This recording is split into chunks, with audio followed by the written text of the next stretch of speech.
Hello people, welcome back to this channel. Today I would like to show you the way how you can crop the picture as well as change the background easily only with your iPhone and Instagram.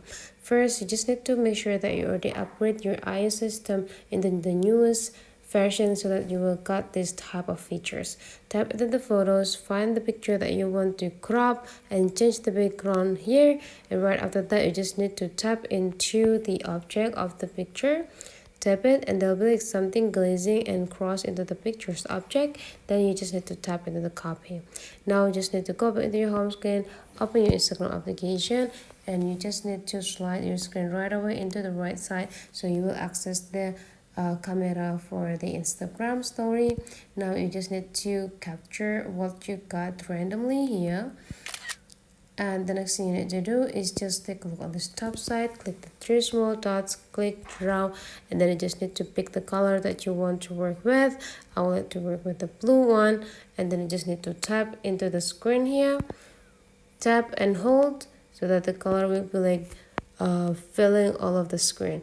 You can also do some doodles here by tapping the other color as well as tap the style of the pen type, and then you just need to start scratching into the screen.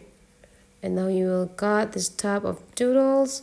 You can type some dot right here, and right after you're done, go tap done.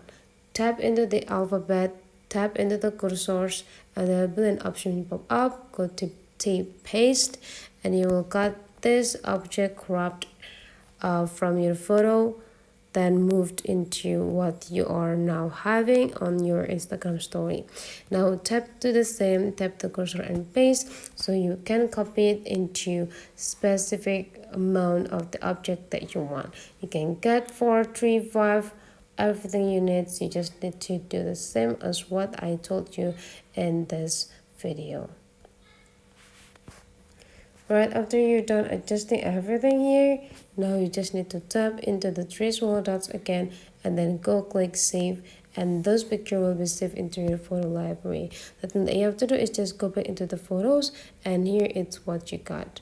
So that's for today's tutorial. Hopefully you enjoy it, and let's meet again into other tutorial.